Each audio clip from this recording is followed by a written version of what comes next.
Muy buenas tardes, Panamá. A continuación, el doctor Leonardo Labrador, jefe nacional de epidemiología del Ministerio de Salud, nos presenta el informe epidemiológico a la fecha y también el índice de producción efectiva del virus en nuestro país, hoy 9 de marzo, a un año de la pandemia detectada en nuestro país. Muy buenas tardes, doctor Labrador. Buenas tardes, Panamá. Para hoy, 9 de marzo del 2021, se reportan un total de casos confirmados en el mundo de 117.250.914 pacientes y un total de defunciones de 2.604.123 con un porcentaje de letalidad de 2.2%. A un año de nuestro primer caso en Panamá detectado, se reportan 345.759. Hoy reportamos como nuevos casos 523 nuevos pacientes. El total de defunciones que se han reportado a la fecha, 5.944, para un porcentaje de letalidad de 1.7%.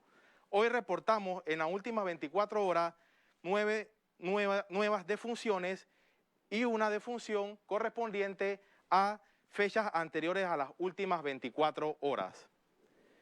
Del total de casos activos en el mundo, reportamos 48.201.500 nuevos pacientes, que representa el 41.1%, y un total de recuperados en el mundo de 66.445.282, o sea, el 56.7%.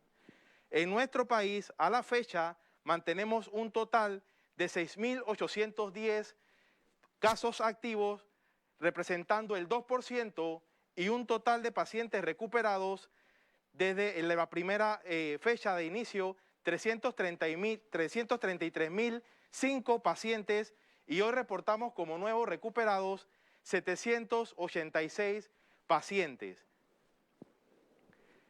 Del total de pruebas que llevamos a la fecha realizada en nuestro país, 1.977.198, de las cuales hoy reportamos como nueva prueba 9.002.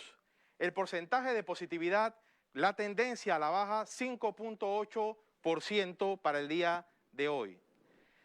Según la distribución de casos que mantenemos en aislamiento domiciliario, 5.944, en la residencia se mantienen 5.731 y en los hoteles o albergues 213 pacientes. Del total de hospitalizados, que también está la disminución, 866 pacientes, en salas se mantienen 755 y en la unidad de cuidados intensivos 111 pacientes. Con relación a los grupos donde se presenta, el grupo de edad donde se presenta el mayor número de casos, sigue siendo el grupo de 20 a 59 años, lo que mayor representa el porcentaje.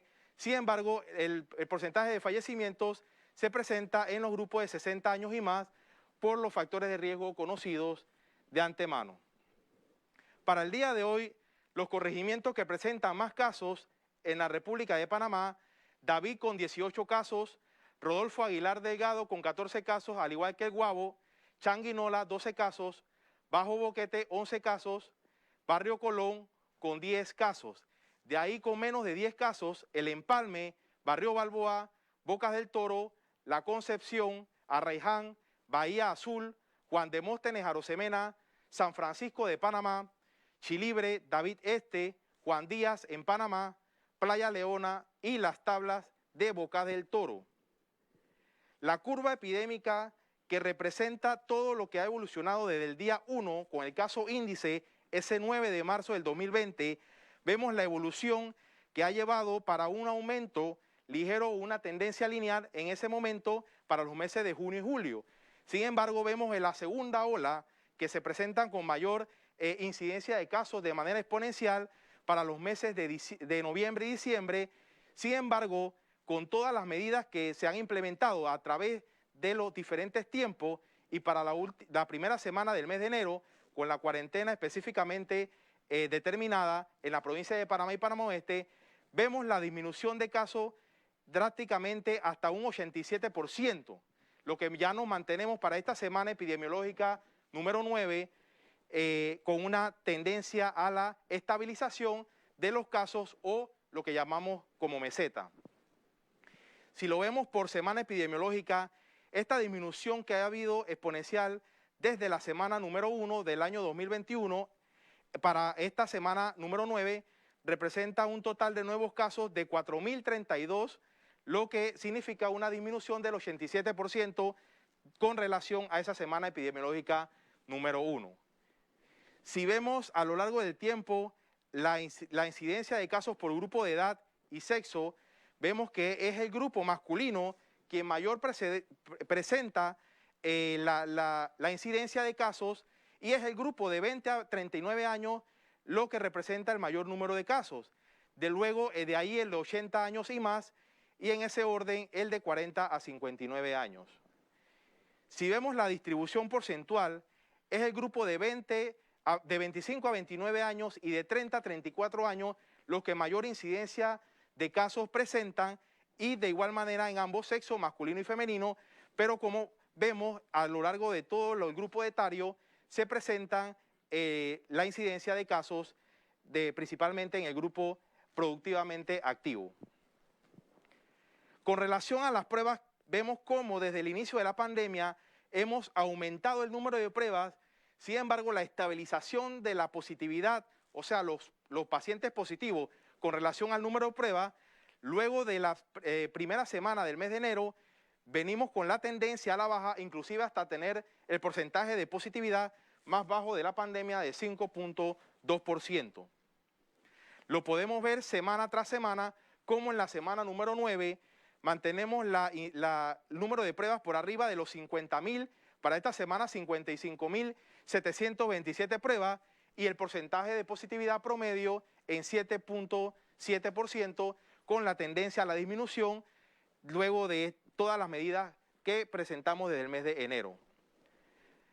Los casos hospitalizados para esta semana también están en la disminución. Para esto, la semana del corte al 6 de marzo representaron 968 pacientes en la sala de hospitalización y 168 pacientes en la unidad de cuidados intensivos. Vemos ya la tendencia muy marcada a la disminución, inclusive por debajo de 1.000 en pacientes hospitalizados. Con relación a los fallecimientos, para esta semana también vemos una disminución importante. Esta semana con 75 casos, prácticamente tenemos un promedio de 10 pacientes, de 10 a 15 pacientes fallecidos, pues en este sentido, lamentablemente, y es importante cumplir con las medidas pues, de bioseguridad para que los pacientes no se nos compliquen. Si vemos la tasa de mortalidad por grupo de edad y por sexo, es el sexo masculino quien mayor representa esta tasa de mortalidad y los mayores de 80 años principalmente, seguido del grupo de 60 a 79 años. Si vemos la distribución porcentual, es el grupo de 85 años y más, quien en ambos sexos, masculino y femenino, quien mayor tasa de mortalidad o porcentual presenta durante esta pandemia, pero vemos también que a lo largo de todos los grupos etarios se dan casos de fallecimiento. Es importante cuidarnos en este sentido. La tasa de mortalidad de país para esta semana, 136.7 por 100.000 fallecidos por 100.000 habitantes, y por encima de país, los que más tasa de mortalidad presentan, si lo distribuimos por región sanitaria, es la región de San Miguelito, la región metropolitana, Panamá Oeste y Panamá Este, y entra en juego Gunayala, pues con un aumento de fallecimientos en esta comarca en las últimas semanas. El número de reproducción efectivo del virus para esta semana, 0.89, mantenemos una tendencia todavía por debajo de 1 que denota el control que tenemos ante esta pandemia en este momento. Y si lo distribuimos específicamente por región sanitaria, vemos como en los que mayor o por encima de 1 tienen la incidencia, el número de reproducción efectivo, la comarca Nove Buglé con 2.03, Herrera 1.12, Bocas del Toro con 1.1, Panamá Este 1.1 y Darién con 1.1, pero vemos los márgenes estrechos precisamente por la cantidad de pacientes y el número de pruebas. Por debajo de 1, todas las demás regiones sanitarias con la tendencia a la estabilización de este número de reproducción efectivo. Si hacemos la comparación en la barra amarilla de los casos positivos por semana epidemiológica desde la primera semana del mes de enero hasta la semana 9, la semana que acaba de culminar, el 6 de marzo, vemos que todavía se mantiene en las últimas semanas la tendencia a tener más casos recuperados en la barra verde que casos positivos en la barra amarilla. Sin embargo, ya el número de pacientes o casos positivos nuevos por semana también está a la disminución para esta semana, como lo vemos en las barras. Con relación a la tasa de casos activos, aquellos pacientes que todavía se mantienen positivos durante los últimos 14 días, vemos que la incidencia de tasa por república 156.7 por 100.000 habitantes, y vemos que la provincia de Chiriquí, la región de Veraguas, Boca del Toro, la comarca Gunayala, Los Santos, Herrera, ligeramente Coclé, son los que tienen la tasa por encima de la incidencia de república de casos activos.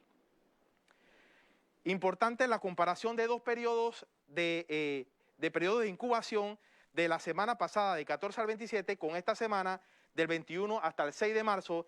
Vemos cómo la provincia de Chiriquí ligeramente ha aumentado la tasa de casos activos o se mantiene en la estabilización.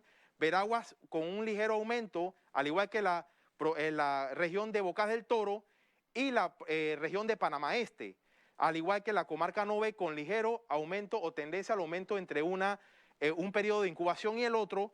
Y sin embargo, todas las demás regiones sanitarias tienden todavía a la disminución de casos para esta semana número 9 del año 2021.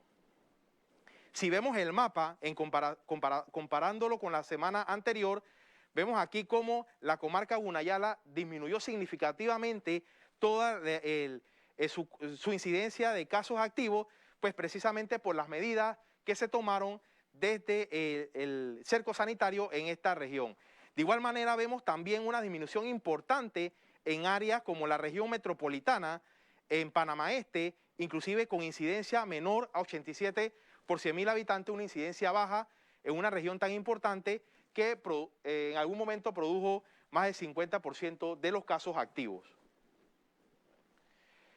Comparando las 5 regiones que mayor incidencia de casos activos tienen, vemos como la provincia de Chiriquí, con 1.943 casos activos al cierre del 6 de marzo, a expensas de los distritos de David, Bugaba, Dolega, Barú y Renacimiento con mayor incidencia. Si ponemos esto con el denominador, con el número de población, vemos que es Dolega, Renacimiento, Boquerón, San Félix, San Lorenzo y Bugaba los que mayor incidencia de casos presentan por su población en esta región sanitaria. En la provincia de Veragua, que vamos a la tendencia al aumento o el ligero aumento, con 881 casos, Santiago, Cañazas y Soná son los que mayor número de casos como distrito presentan, pero basado en la población, su incidencia es Cañaza, Soná, La Mesa, Atalaño y Montijo, los que mayor incidencia de casos activos presentan.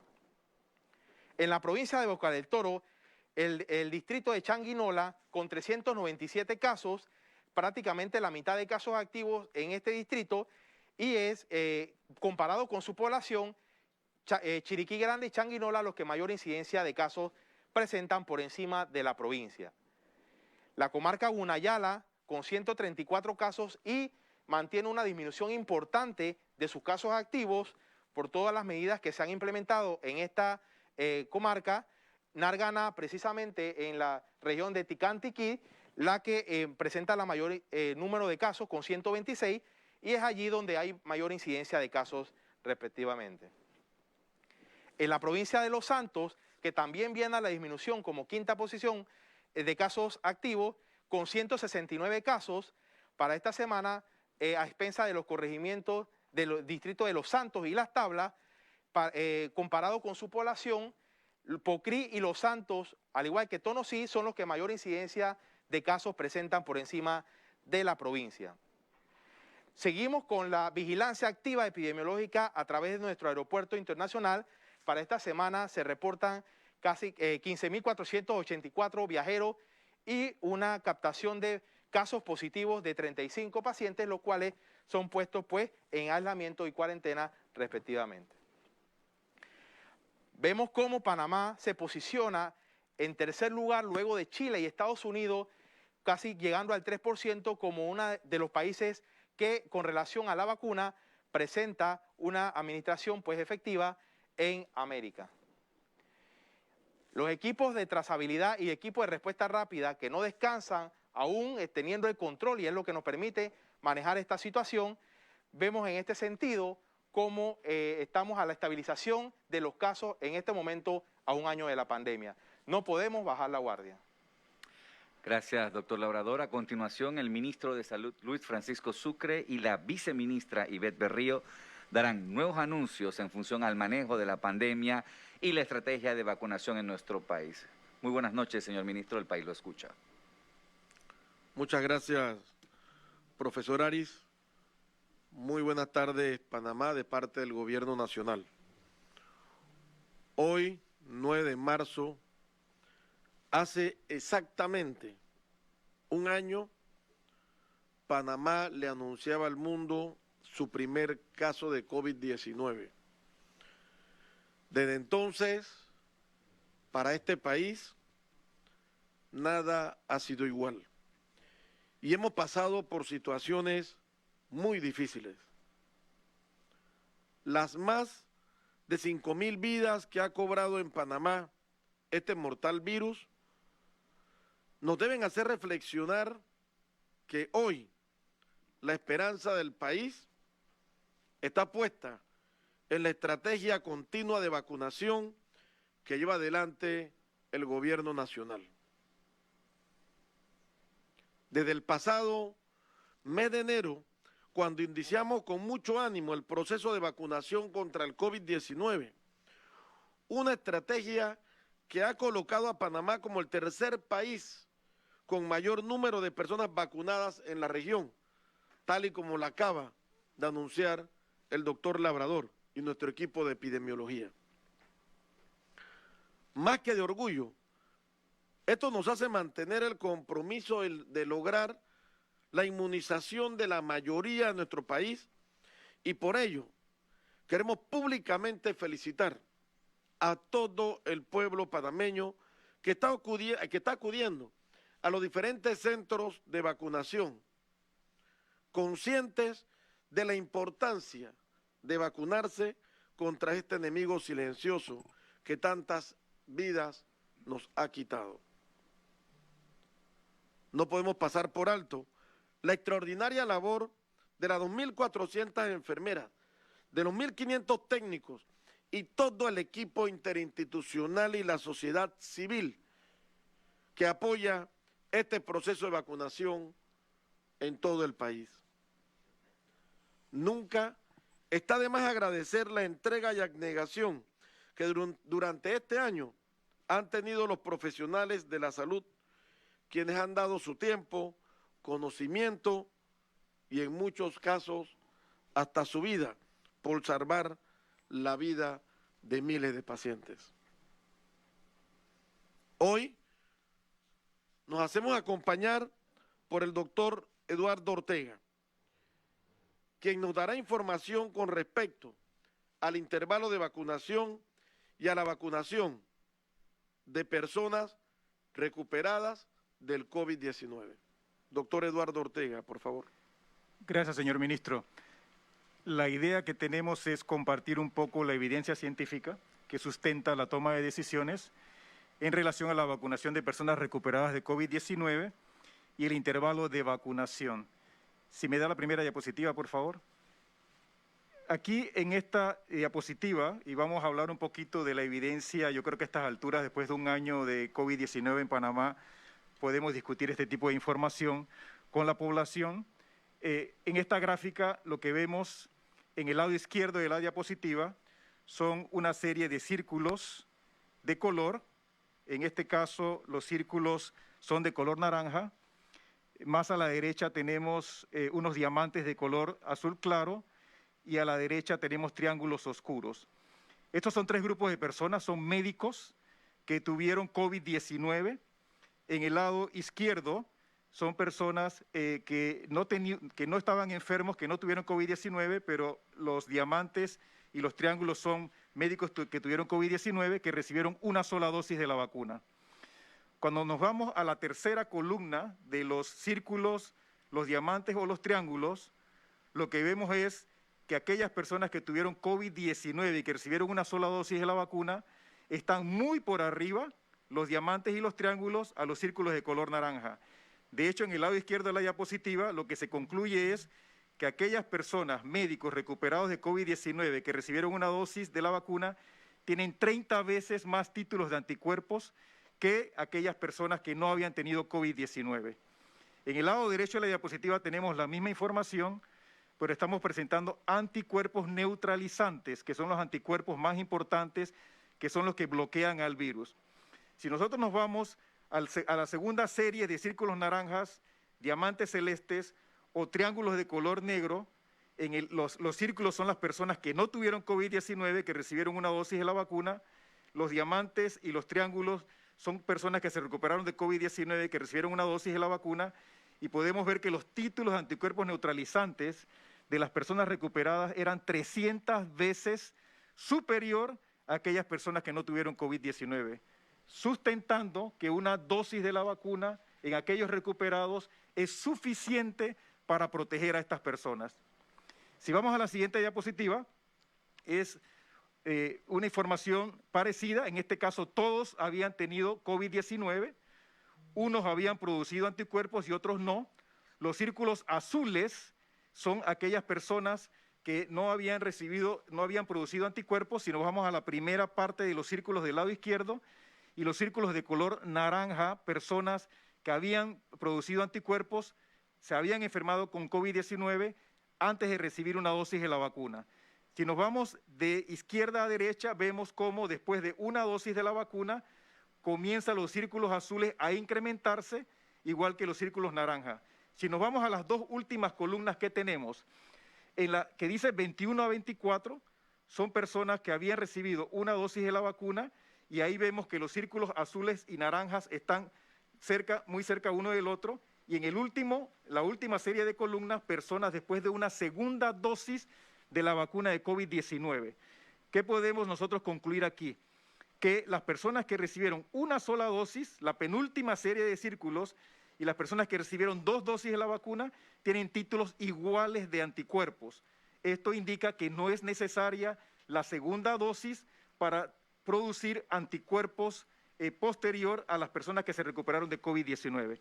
Si vamos a la siguiente, esto es la reactogenicidad, los síntomas que presentan una persona vacunada que no ha tenido COVID-19 en azul, las columnas azules, las columnas de color naranja, las personas que se recuperaron de COVID-19 y fueron vacunados. Y si nos vamos a la última serie de columnas naranjas en el lado derecho, podemos ver que aquellas personas que tuvieron COVID-19 y se vacunaron tienen más efectos secundarios que las personas que no tuvieron COVID-19. Hay más fatiga, hay más dolor de cabeza, hay más escalofrío, dolor muscular, fiebre y dolor articular. Esto indica también que es mejor aplicar una sola dosis en las personas recuperadas de COVID-19 porque tienen menos sintomatología que aquellas personas que nunca tuvieron COVID-19. Si nos vamos a la última de esta serie de diapositivas, la que sigue por favor, y nos vamos a las primeras series de columna del lado izquierdo. La parte de arriba, estas son células que producen inmunoglobulinas, son los anticuerpos que nos protegen. Si vamos a la parte superior, las columnas de color naranja o mostaza son personas que no habían tenido COVID-19, las columnas de color azul claro habían tenido COVID-19, después de la primera dosis, ustedes noten cómo la columna de color azul es mucho más alta que la columna de color naranja, lo que nos indica que aquellas personas que tuvieron COVID-19 y se vacunan con una dosis de la vacuna, tienen mejor respuesta que aquellos que nunca tuvieron COVID-19, después de la primera dosis. Si nos vamos abajo, nuevamente vemos las 2 primeras columnas del lado izquierdo, ahí vemos que es lo contrario. las personas que tuvieron COVID-19, las columnas de color azul, que reciben una segunda dosis, tienen menos células productoras de anticuerpos que las personas de las columnas de color mostaza, indicando que quizás la segunda dosis de la vacuna no favorece a las personas que se han recuperado de COVID-19. Si resumimos toda esta información, en la siguiente diapositiva, ¿cuáles son las razones para utilizar una sola dosis en personas recuperadas de COVID-19? Una dosis produce mejor respuesta inmune que en personas no infectadas previamente. La vacuna es más reactogénica en personas que han sufrido COVID-19 previamente. ¿Esto qué significa? Tienen más síntomas después de aplicarle la vacuna. La evidencia inicial sugiere que la segunda dosis pudiera afectar respuesta inmune de anticuerpos. 4. Utilizar una sola dosis permite acelerar la estrategia de vacunación y ofrecer más protección a más personas. Esto permite, lógicamente, vacunar más rápidamente a las personas y el objetivo es colocar la primera dosis lo antes posible, porque la primera dosis ofrece una eficacia del 70 al 90%. Rápidamente, señor ministro, vamos a la segunda serie de información científica que tiene que ver con los intervalos de vacunación. ¿Cuáles son los intervalos que debemos utilizar? Esto que vemos en la pantalla es la recomendación de la OMS, la Organización Mundial de la Salud, indica que el intervalo entre dosis puede extenderse hasta 42 días, 6 semanas, sobre la base de los datos de ensayos clínicos actualmente disponibles. Si vamos a la siguiente diapositiva, ahí estamos viendo información que Pfizer presentó a la Agencia Federal de Medicamentos de los Estados Unidos de Norteamérica. Si nos vamos a los dos círculos rojos, lo que estamos mostrando es la eficacia de la vacuna después de la primera dosis y antes de administrar la segunda dosis, y ahí vemos que la eficacia es 92.6. El círculo de abajo indica la eficacia de la vacuna una semana después de la segunda dosis y vemos que la eficacia es 95%. O sea que no hay diferencia en eficacia después de la primera dosis de la vacuna antes de aplicar la segunda dosis de la vacuna. La eficacia básicamente es idéntica. La siguiente diapositiva. Esta diapositiva son datos de Israel, en donde nos indica cuál es la frecuencia de casos de COVID-19 en personas vacunadas. La parte de abajo indica tiempo, el eje vertical nos dice el número de casos. Ustedes notan como en el lado izquierdo de la diapositiva hay un incremento de los casos y a medida que pasa el tiempo los casos comienzan a disminuir y para el día 21 a 24 casi no hay casos. Si se van al lado derecho de la diapositiva, esa es la eficacia de la vacuna. Y notan cómo a medida que el tiempo progresa, la eficacia de la vacuna incrementa y la eficacia después de la primera dosis es del 90%. Y en la última diapositiva estamos compartiendo datos de efectividad después de implementada la vacuna en Israel y lo que se está mostrando es la efectividad de la vacuna entre los días 14 a 20 comparándolos con el día 21 a 27. Y si nos vamos a los datos de la efectividad de la vacuna para hospitalización, para COVID grave y para mortalidad, vemos que para el día 27, posterior a la aplicación de la primera vacuna, la efectividad es igual o superior a la efectividad en la semana previa. Esto nos lleva a las recomendaciones en nuestro país, en la siguiente diapositiva, del intervalo de vacunación. ¿Por qué un intervalo de 3 a 6 semanas entre dosis? Que en Panamá la recomendación es 4 semanas para intervalos entre primera y segunda dosis. Un intervalo de 3 a 6 semanas ha demostrado ser seguro y eficaz. No hay evidencia de pérdida de la respuesta inmune después de ese intervalo de hasta 6 semanas. Esto permite vacunar más rápidamente a las personas, permite proteger a más personas más rápidamente, le da flexibilidad al programa de inmunización y, sobre todo, aplicar este intervalo, dando la segunda dosis a las 4 semanas, es más solidario y es más equitativo para la población y eso nos va a permitir aplicar más rápidamente más primeras dosis. Gracias, señor ministro. Muchas gracias a usted, doctor Eduardo Ortega. Próximamente estaremos esperando un nuevo grupo de vacunas Pfizer. Para más información, vamos a darle la palabra a la viceministra de Salud, la doctora Ivette Berríos. Muy buenas noches, Panamá. Gracias, señor ministro. En esta noche nos complace anunciar al país que dentro de pocas horas arribará el quinto embarque con 42.210 dosis de vacuna Pfizer, las cuales servirán para seguir con este proceso continuo de vacunación de acuerdo al esquema establecido por el Gobierno Nacional. Al 30 de marzo tenemos previsto recibir y completar 450.000 dosis, tal y como se ha anunciado. Reconocemos que el proceso de vacunación hasta el momento se ha desarrollado de una manera organizada y ordenada. Panavac continúa avanzando hacia la vacunación masiva para alcanzar la tan ansiada inmunidad colectiva o de rebaño. Aprovecho, señor ministro, esta oportunidad para invitar a los ciudadanos de nuestro país que se inscriban en la página Vacunas Panamá Solidario/vacunas, mediante la cual recibirán información necesaria para conocer cuándo y dónde recibirá su dosis de vacuna contra COVID-19. Muchísimas gracias. Gracias a usted, viceministra.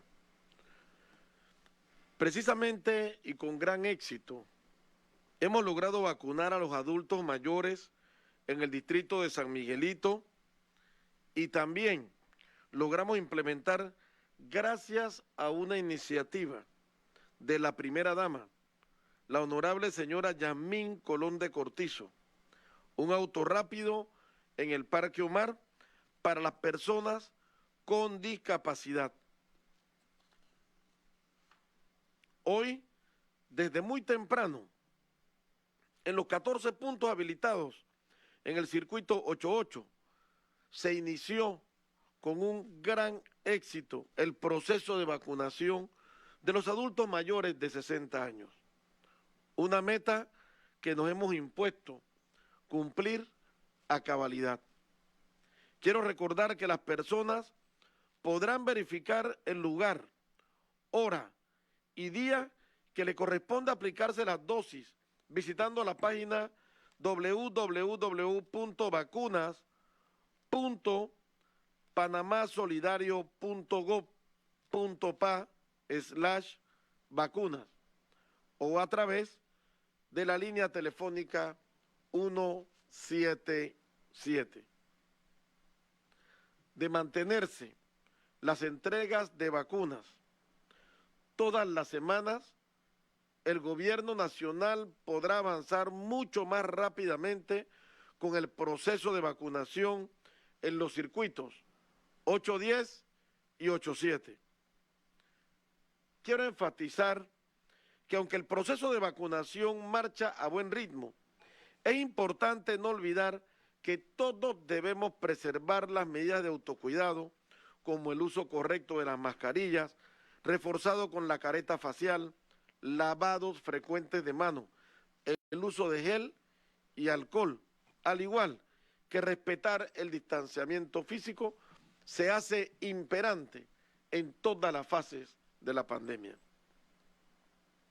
Esta tarde queremos anunciar la alianza estratégica que hemos firmado entre el Ministerio de Salud y el Club Activo 2030, la cual fortalecerá las acciones en las jornadas de vacunación contra el COVID-19. Para más información, quisiera darle la palabra al licenciado Tamburelli, presidente actual del Club Activo 2030. Buenas noches, señor ministro. Buenas noches, señora ministra, doctor Ortega.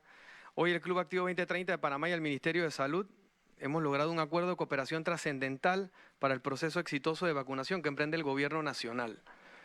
A través de la Vacunatón 2030, una alianza público-privada que complementa la Estrategia Nacional de Vacunación, nuestra organización le ha encomendado al presidente de la Teletón 2030-2021, Olmedo Rodríguez, para que parte de nuestro proyecto meta para este año sea la operación del Centro de Vacunación Express, ubicado en los estacionamientos del Estadio Rommel Fernández, gracias al apoyo de PAN Deportes. Cuenta con 1.5 kilómetros de circulación, 8 carriles de vacunación y una capacidad de hasta 16 estaciones simultáneas de vacunación, lo cual ayudará a implementarle velocidad a la Estrategia Nacional de Vacunación. El manejo del sistema de salud será operado por el Ministerio de Salud y la organización operativa completa será aportada por la Teletón 2030, donde juntos buscaremos salvar más vidas a mayor velocidad. Este proyecto será una realidad gracias a las donaciones de los patrocinadores y el pueblo panameño a la Teletón 2030-2021. Este proyecto estará realizado con un trabajo en conjunto con la empresa Magic Dreams y Festieventos, líderes en organización de eventos masivos, que cuentan con una calidad para poder llevar esta tarea a cabo. Próximamente estaremos anunciándole al público, en general, los detalles de citas y accesos para este centro. La juventud, para ser servida, debe servir. No vamos a parar de trabajar y nuestro compromiso será siempre por y para Panamá. Panamá, tengo el agrado de presentarle su proyecto que promete ayudar a Panamá y acelerar el proceso de vacunación.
Panamá, no bajemos la guardia. Es importante agradecerle a cada uno de las personas que apoya de manera permanentemente cada una de las actividades para intervenir en la pandemia. Hoy, el Club Activo 2030 da muestra una vez más de su intención y su entusiasmo de querer colaborar para sacar a Panamá adelante. Panamá, no bajemos la guardia.